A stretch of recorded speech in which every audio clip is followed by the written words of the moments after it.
So after Last Man in Aleppo, which earned you an Oscar nomination, I understand it also earned you some unwanted, some danger and some attention. How did you keep yourself safe to make another film like this? I think the lowly things that I feel I want to do after Last Man in Aleppo is making this film, because this film is before Last Man in Aleppo is something grow up with me. I born for a very strong female family, 7 sisters and 14 aunts. Wow. My mom was a very strong woman physically, and she was a teacher teaching voluntarily the children in our neighborhood, because it was not easy like the children to get educations. One of this is early event in my life. I was a child. The dictatorship Saddam Hussein used a chemical attack over Halabja, it's a Kurdish city in Iraq. We was in the house. We was terrified and scary, and so my dad started to destroy the windows. My mom, she put me in her legs, and she started to teach me how I breathe. I can't forget the sound of her breathing, and the way how she react to teach me, and the fear about that. Was shaped my character to the person who am I now, and I feel with the growing with this feeling in my family to do something in the future with this story, until I met Dr. Emanis. After I get arrested by the Syrian regime as a response for a film I did in 2011, and I stay in the prison for 1 year, tortured. They take my nails, and I was about to die. I witnessed the most brutal torture in that I never heard about it. I never see it. It's just in the movie, in the Holocaust movies. And this is the torture system in Syria. It's like separate around the Arab world, unfortunately. And I was witnessing woman torture because just there is a woman. So I get out of the prison angry, depressed, feeling guilty about my surviving, and I want to do something.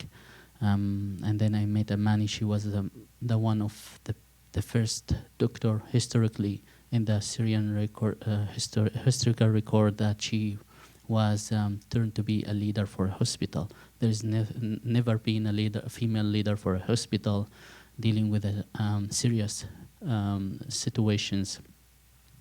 And that was like something like nobody know it about Syria. Nobody want to tell that story. Nobody want to bring it the way. All the stories is coming to tell about men who are doing this is serious job or heroine job, and I wasn't easy in the beginning to tell this story until I tell Last Man in Aleppo, and I feel after Last Man in Aleppo it's the right time to bring this story out. And this is story, of course. I mean, after Last Man in Aleppo wasn't easy for me to make the story because I was destroyed and tired, and there was like a campaign and a clashback after Last Man in Aleppo was really, really hard for me. Like I was completely, I don't want to do anything, but I feel like this is the right things that I have to do, which is tell the story of the cave, tell the story of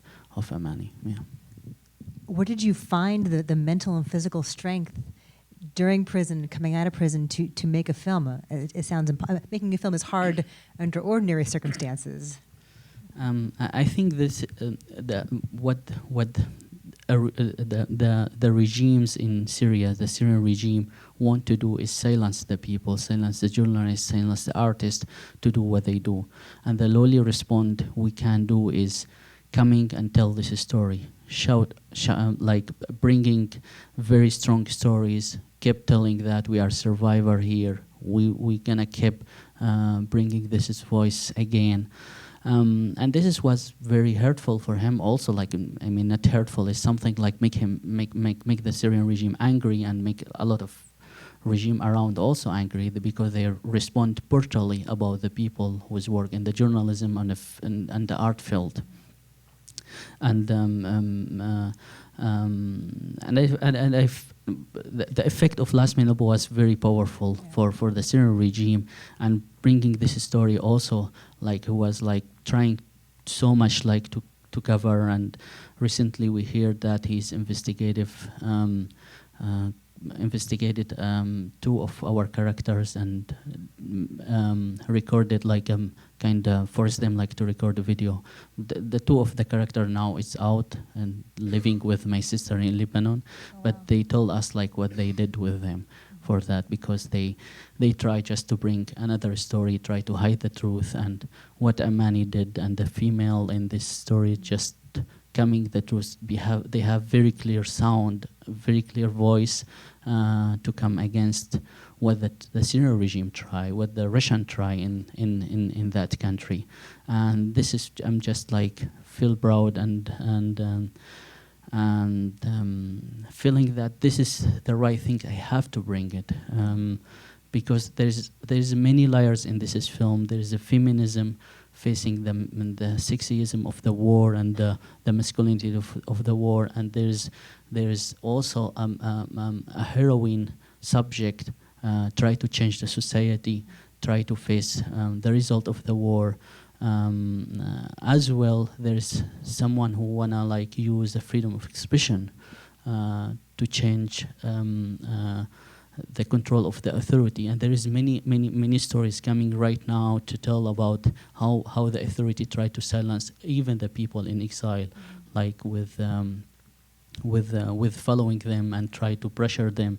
But like this film, it's bring our voices out, and we share it with you here, and to just tell that our freedom of speech is sharing with your freedom of speech, and our pain is sharing with your pain, as well our emotional. What was Dr. Emani's reaction when you approached her about making this film and following her as she did her work? First of all, when I talked to her from a long time, she was scary about her family and scary about the reaction, and she was like helping a lot of people, and it wasn't the right time.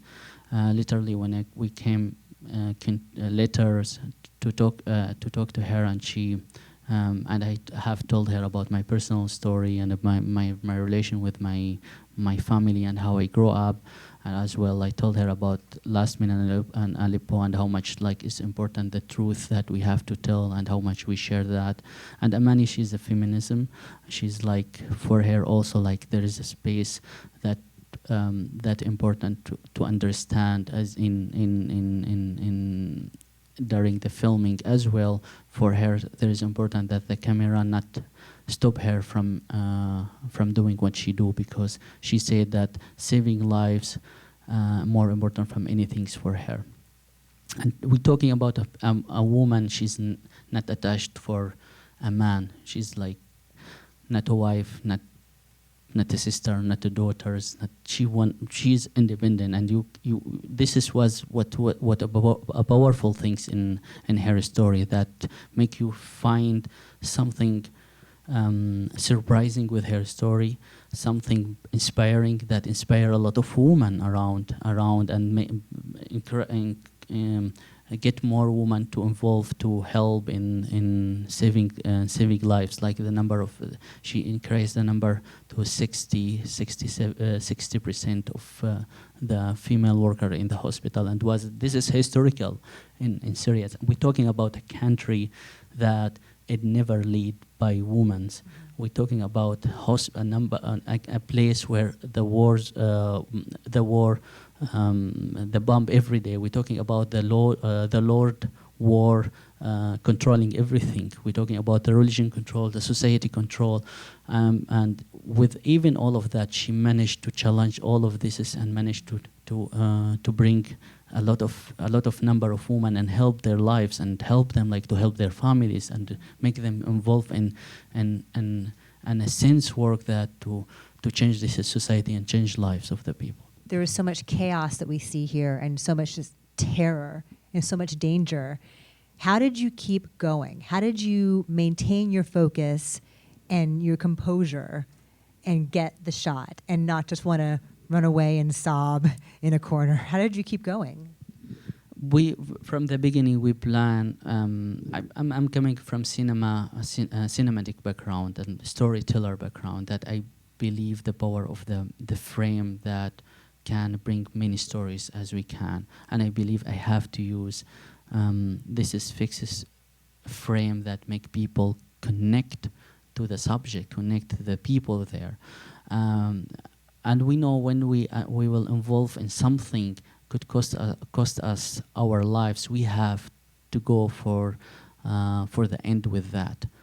We already decide about this, so we have to understand that our subject need this is a space, so we have to continue with this way. And I like this frame where the people can communicate with the subject. They can understand what's happening around them. They don't feel they are manipulated, or they don't feel like, I don't understand, is this dangerous or is this not dangerous? So they can have like a kind of eye connections with the subject and have a real journey psychologically and emotionally, and they have a slowly understand going to the life of these people. This is what we try to do. Like, you can't just like feel like yourself jumping from place to place without understand what's going on. You just like slowly go to the personal life of these people, live with them, suffer with them, love them, care about them, understand their pain, and this is what's the important part of the story. And this is what's important for any story to tell, to make the people, because we're not dealing with a fictional life to fix everything. We're dealing with the reality, and we have to capture the reality as we can, strongly as we can, respectfully as we can. Also make the audience understand and the people understand and connect with our subject, because there is very, very important things. Hitchcock said that the audience have the right with to receive clear informations and clear visual informations. So in this way, I know that my mission here as a filmmaker, when I involve in the story, I have to give the audience their right to involve in very clear information to understand what they are dealing with. And then how did you deal afterward, just emotionally, with everything that you experienced making this film? I think mentally it's not easy, not mentally, not emotionally. It's effect in everything, because those stories is real and stay with you for forever. Even when we like, if we go to the fiction life, also like a lot of people suffering from dealing with a fictional subject. But when we deal with a real life, it's like extremely, it's turned to be part of life, because it's all turned to be memories. You can't remove it from your mind. You can't remove it from your body.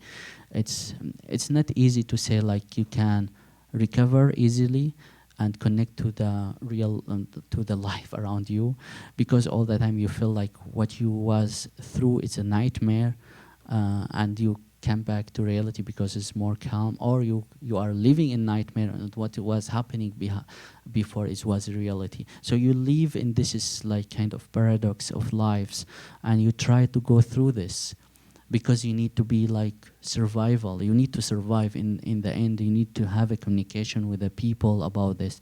I think the lonely things is through the friendship, the people that I meet, and through the achievement of the story, where the people receive it and understand it, and make sure that this story could help them to evolve and engage to make some change.